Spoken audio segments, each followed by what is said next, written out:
Hello everyone, कैसे हैं आप लोग। आई होप कि आप लोग बहुत अच्छे होंगे और अपनी पढ़ाई को भी बहुत अच्छे तरीके से कंप्लीट और कवर अप कर रहे होंगे। आज के इस क्लास में हम लोग हमारे बिहार बोर्ड के इंग्लिश लिटरेचर सब्जेक्ट के प्रोज सेक्शन के प्रोज नंबर 1 को पढ़ेंगे। आपको भी पता होगा कि आपका इंग्लिश लिटरेचर का जो बुक है उसको 2 अलग अलग सेक्शंस में बांटा गया है। पहले वाले सेक्शंस को हम लोग जो है वो प्रोज सेक्शन कहते हैं, जिसमें स्टोरीज लिखे हुए हैं यानी स्टोरीज दिए हुए हैं, और दूसरे वाले सेक्शन को हम लोग पोएट्री सेक्शन कहते हैं, जिसमें पोयम्स दिए हुए हैं।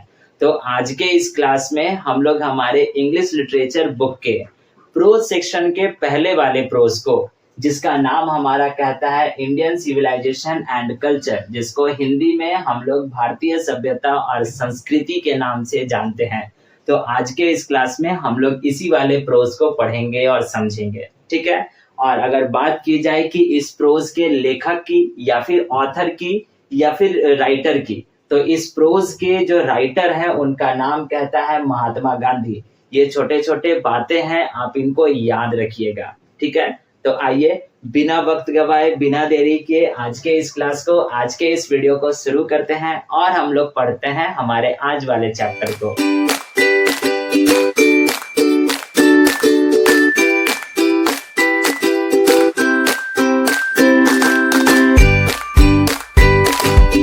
मैंने अभी आपको बताया कि आज के इस क्लास में हम लोग हमारे इंग्लिश लिटरेचर बुक के प्रोज नंबर 1 को पढ़ेंगे और उस प्रोज का नाम क्या होगा। उस प्रोज का नाम होगा इंडियन सिविलाइजेशन एंड कल्चर, जिसको हिंदी में भारतीय सभ्यता और संस्कृति के नाम से जाना जाता है और कहा जाता है। और अगर बात की जाए इस चैप्टर के लेखक की यानी राइटर की, तो इस चैप्टर के लेखक यानी राइटर महात्मा गांधी जी हैं, जिनके बारे में आप भली भांति जानते हो, ठीक है। अब बात किया जाता है कि इस चैप्टर के लेखक की, तो लेखक का नाम आप हमेशा याद रखिएगा, चाहे वो प्रोज सेक्शंस के लेखक हो या फिर जो है वो पोएट्री सेक्शन के लेखक हो, क्योंकि ये लेखक के नाम आपसे आपके एग्जाम्स में 1000% पूछे जाएंगे, ठीक है। तो अब आइए हम लोग पढ़ते हैं हमारे प्रोज नंबर 1 को। आपके बुक में इस चैप्टर का यानी इस प्रोज का समरी लिखा हुआ है, यानी सारांश लिखा हुआ है। अब आप कहोगे कि हम चैप्टर को पढ़े ही नहीं है तो समरी क्यों पढ़े। तो इस समरी से ही यानी समरी को पढ़ करके ही आपको इसका यानी ये चैप्टर भी समझ में आ जाएगा, और साथ साथ ये समरी आपके लिए बहुत ज्यादा इम्पोर्टेंट है। अब वो कैसे है, क्योंकि आपसे आपके एग्जाम्स में ये समरी पूछे जाते हैं, और चाहे वो प्रोज सेक्शन का समरी हो या फिर पोएट्री सेक्शन का समरी हो, दोनों ही सेक्शन से समरी पूछे जाते हैं। बेसिकली आपके एग्जाम्स में क्वेश्चन दिया हुआ रहेगा, जिसमें 4-5 प्रोज का नाम दिया हुआ रहेगा। जैसे ये हो गया हमारे पास इंडियन सिविलाइजेशन एंड कल्चर, इसी तरीके से और 3-4 चैप्टर का नाम दिया हुआ होगा, और कहा जाएगा कि आप इन 4-5 में से किसी एक चैप्टर का यानी किसी एक प्रोज का आप समरी लिखो। और ये जो क्वेश्चन है वो आपके एग्जाम में पूरा 5 मार्क्स का आता है। तो ये वाला वीडियो आपके लिए बहुत ज्यादा इम्पोर्टेंट है, क्योंकि इस वीडियो में हम लोग 3 अलग अलग चीज को कवर अप करेंगे। पहला वाला जो चीज होगा वो हमारा कहता है इस चैप्टर का समरी भी पढ़ेंगे, साथ साथ इस चैप्टर ये पूरा चैप्टर है क्या उसको भी पढ़ेंगे। साथ साथ इसी वीडियो में आप लोगों को इस चैप्टर से रिलेटेड जितने ऑब्जेक्टिव क्वेश्चन होंगे यानी जितने एमसीक्यू टाइप क्वेश्चन होंगे, वो सारे के सारे क्वेश्चन आपको मिल जाएंगे। और साथ साथ इसी वीडियो में आपको इस चैप्टर के जितने क्वेश्चन आंसर्स होंगे, वो सारे के सारे क्वेश्चन आंसर्स भी आपको इसी वीडियो में मिल जाएंगे। तो इसी कारण से आप इस वीडियो को शुरू से लेकर कर लास्ट तक देखिएगा। ये वीडियो आपके लिए बहुत ज्यादा इम्पोर्टेंट होगा। ऐसा नहीं है कि इस वीडियो में हम बस केवल समरी पढ़ाएंगे, नेक्स्ट वाले वीडियो में ऑब्जेक्टिव बताएंगे, फिर नेक्स्ट वाले वीडियो में क्वेश्चन आंसर बताएंगे, तो उतना वेट नहीं करना है। एक ही वीडियो में आपको सारे के सारे चीजें मिल जाएंगी, ठीक। तो अब आइए हम लोग पढ़ते हैं इस चैप्टर के समरी को, ठीक है। समरी जिसको हिंदी में हम लोग सारांश कहते हैं। तो सारांश को शुरू करते हैं चैप्टर के नाम से। चैप्टर का नाम ही हमारा कहता है इंडियन सिविलाइजेशन एंड कल्चर, जिसको हिंदी में भारतीय सभ्यता और संस्कृति कहा गया है। इस चैप्टर के अगर लेखक की बात की जाए यानी राइटर की बात की जाए, तो इस चैप्टर के यानी इस प्रोज के लेखक कौन है, तो महात्मा गांधी हैं, ठीक। इस बात को आप याद रखिएगा। क्योंकि राइटर के नाम भी आपसे आपके एग्जाम्स में पूछे ही पूछे जाएंगे। ठीक, अब आइए हम लोग पढ़ते हैं समरी को। तो समरी को पढ़ने से पहले अभी आप क्या करो, सबसे पहले वीडियो को यहीं पे पॉज करो, उसके बाद इसका स्क्रीनशॉट लेकर कर अपने पास रख लीजिए ताकि आप अपने कॉपी में इसको बहुत अच्छे तरीके से लिख सको। ठीक, अब आइए हम लोग पढ़ते हैं इस चैप्टर के समरी को। समरी की शुरुआत होती है जहां पर कहा गया है क्या, आइए देखते हैं। लिखता है क्या, Indian civilisation and culture is an essay, यानी इंडियन सिविलाइजेशन एंड कल्चर जो है वो क्या है, एक एसे है। ये बात आप याद रखिएगा। आपसे मल्टीपल टाइप्स क्वेश्चन में रंगने वाला जो क्वेश्चन होता है उसमें आपसे पूछा जाएगा कि ये इंडियन सिविलाइजेशन एंड कल्चर क्या है, एसे है कि कहानी है कि एक कॉमेडिक स्टोरी है कि क्या है। तो आप बता सकते हो कि इंडियन सिविलाइजेशन एंड कल्चर जो है वो एक एसे है, यानी एक निबंध है। और ये निबंध जो है वो लिखा गया है किसके द्वारा, तो महात्मा गांधी जी के द्वारा लिखा गया है, जिनको हम लोग फादर ऑफ नेशन यानी कि राष्ट्रपिता के नाम से भी जानते हैं और बापू के नाम से भी जानते हैं। और अगर इनकी पूरा नाम की बात की यानी गांधी जी का पूरा नाम क्या है, तो गांधी जी का पूरा नाम मोहनदास करमचंद गांधी है। ये सब बात आपको पता होगा। ठीक, आगे पढ़ते हैं। He was born on 2 अक्टूबर 1869, यानी गांधी जी का जन्म कब हुआ था, तो 2 अक्टूबर 1869 को इनका जन्म हुआ था। अब कहाँ हुआ था, तो गुजरात के पोरबंदर में इनका जन्म हुआ था। ठीक है, ये छोटी छोटी बातें हैं, आप इनको हमेशा याद रखिएगा, एग्जाम्स में आपसे पूछे जाते हैं ये क्वेश्चंस। आगे, in this essay Gandhi ji explains the main feature and values of Indian civilization। अब इस निबंध में गांधी जी जो है वो भारतीय यानी कि भारत की सभ्यता के मुख्य विशेषता को बताते हैं, यानी भारतीय सभ्यता भारतीय संस्कृति की मुख्य विशेषताओं को इस एसे में गांधी जी के द्वारा बताया गया है। ठीक, पहला वाला पैराग्राफ हमारा कंप्लीट हो गया जिसमें हम लोगों ने क्या पढ़ा कि इंडियन सिविलाइजेशन एंड कल्चर एक एसे है जो कि लिखा गया किसके द्वारा, महात्मा गांधी जी के द्वारा, जिनको हम लोग राष्ट्रपिता के नाम से भी जानते हैं और जिनको हम लोग बापू भी कहते हैं, जिनका जन्म 2 अक्टूबर 1869 को हुआ था। कहाँ हुआ था, गुजरात के पोरबंदर में हुआ था। इस एसे में यानी कि इस निबंध में, जो अभी हम निबंध पढ़ रहे हैं, उस निबंध में गांधी जी के द्वारा भारतीय सभ्यता भारतीय संस्कृति की विशेषताओं के बारे में एक्सप्लेन किया गया है, बताया गया है। और अगर बात की जाए इनके मृत्यु की, तो इनका मृत्यु कब हुआ था, तो 30 जनवरी 1948 को यानी 1948 को इनकी मृत्यु हुई थी। ठीक, अब आते हैं नेक्स्ट वाले पैराग्राफ पे, देखते हैं यहाँ पे क्या लिखता है।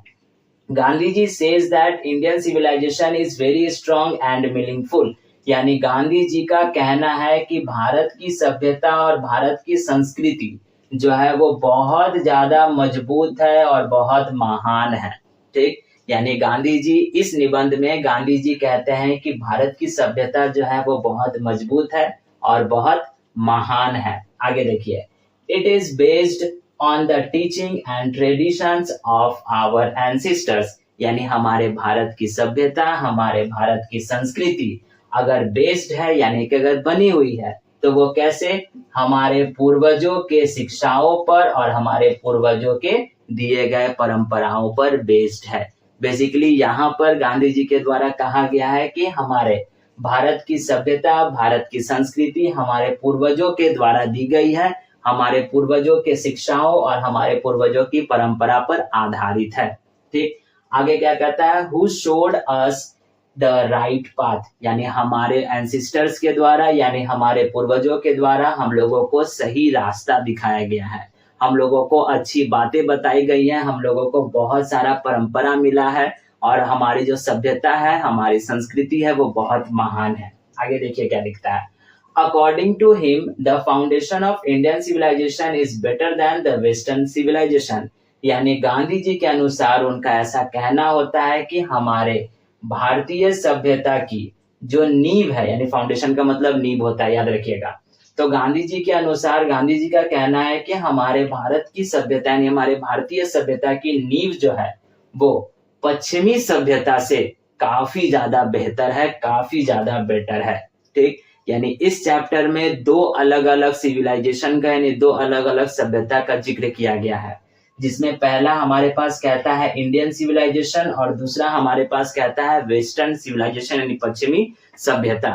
ठीक, तो वही यहाँ पर गांधी जी के द्वारा कहा गया है कि हमारे भारत की सभ्यता की जो नींव है वो काफी ज्यादा अच्छी है, बहुत अच्छी है। किससे? वेस्टर्न सिविलाइजेशन से यानी कि पश्चिमी सभ्यता से।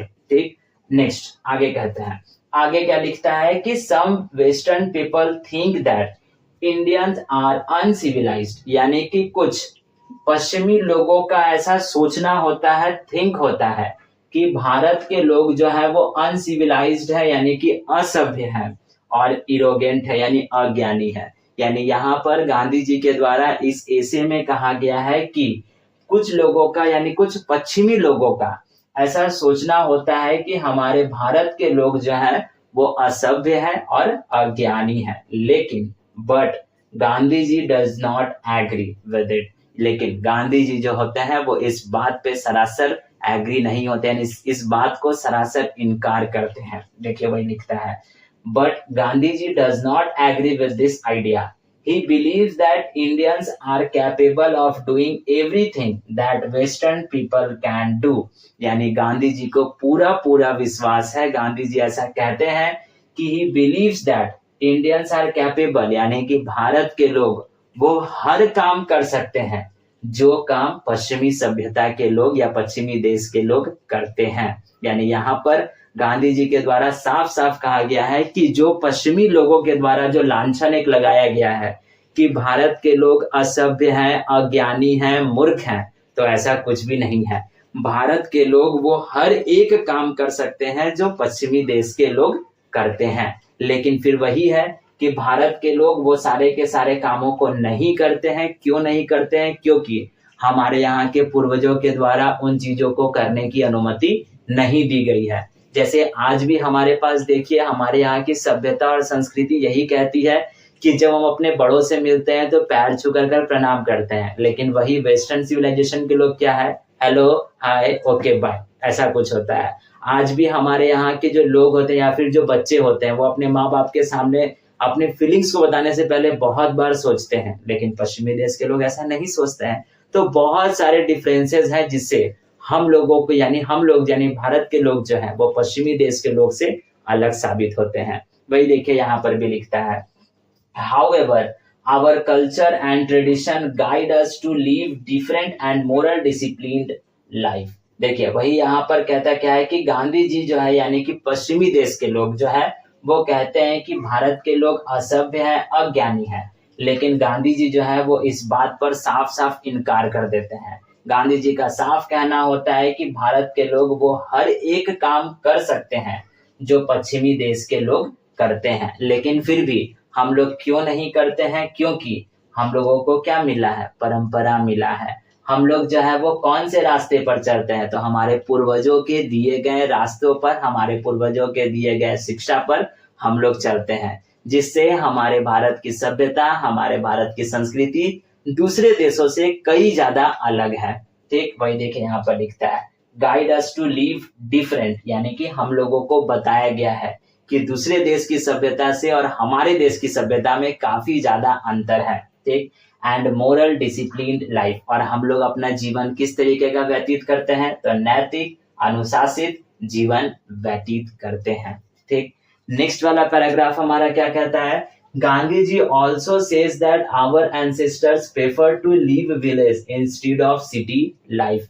यानी गांधी जी भी जो है यहाँ पर इस एसे में कहते हैं कि हमारे पूर्वज जो थे यानी कि हमारे जो भी एंसेस्टर्स थे यानी हमारे जो भी पूर्वज थे, उन लोगों का ऐसा कहना था कि सिटी लाइफ से यानी कि शहरों की जिंदगी से ज्यादा अच्छा कौन सा जिंदगी है? तो गांव का जिंदगी है। यहाँ पर आप इस बात को भी हाईलाइट कर लीजिएगा कि गांधी जी का इस एसे में ये भी कहना है कि हमारे पूर्वज ऐसा कहते थे कि गांव की जिंदगी जो है वो ज्यादा अच्छी है और वो लोग गांव में रहना ज्यादा पसंद करते थे इंस्टेड ऑफ सिटी लाइफ, यानी कि शहरों की लाइफ से अपेक्षित। यानी हमारे यहाँ के पूर्वज शहरों में रहना पसंद नहीं करते थे, वो बेसिकली पसंद कर कहाँ रहना करते थे?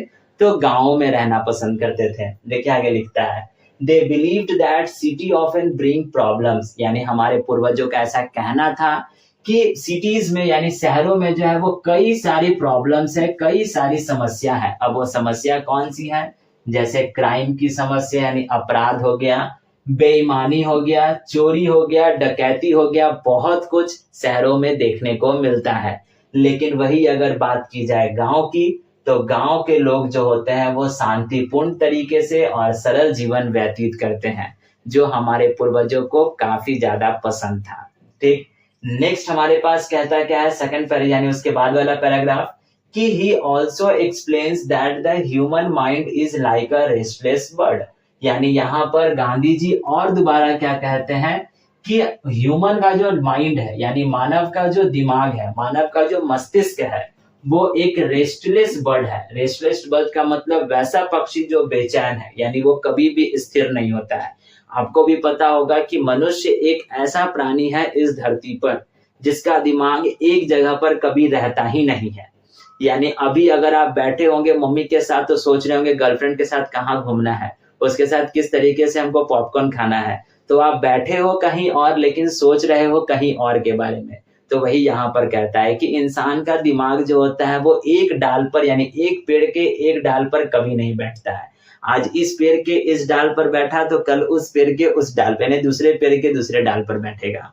ठीक, वही देखे यहाँ पर लिखता है कि गांधी जी एक्सप्लेन यानी गांधी जी बताते हैं कि मानव का जो दिमाग है वो एक बेचैन पक्षी है।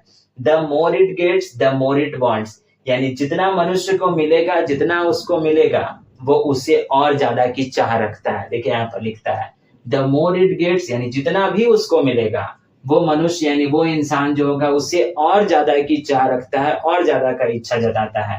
And it is never satisfied, और फिर भी वो कभी संतुष्ट नहीं होता है। ठीक, तो ये चीजें जो है वो इस यानी इस एसे में यानी इंडियन सिविलाइजेशन एंड कल्चर में गांधी जी के द्वारा बताई गई है और कही गई है। आगे देखिए क्या लिखता है, therefore Gandhi ji advices people, इसी कारण से लास्ट में गांधी जी जो होते हैं वो लोगों को सलाह देते हैं कि कंट्रोल देयर डिजायर्स, यानी कि वो अपनी इच्छाओं पर कंट्रोल करे, अपनी इच्छाओं को जो है वो कंट्रोल में रखे, और साथ साथ अपनी वासनाओं यानी पैशंस को भी कंट्रोल में रखे, और जो अपना जीवन जो है वो एक सिंपल और एक बैलेंस्ड लाइफ व्यतीत करे, बिताए, खुशीपूर्ण, शांतिपूर्ण और सादगी से भरा हुआ जीवन को बिताए और व्यतीत करे। ठीक, तो यही था हमारा चैप्टर और यही था हमारे चैप्टर का समरी। अब आप लास्ट में समरी के लास्ट में ये 3-4 लाइन जरूर से लिखना ताकि टीचर को ऐसा लगेगा कि बच्चा भाई पढ़ करके लिखा है। आगे देखिए क्या लिखता है,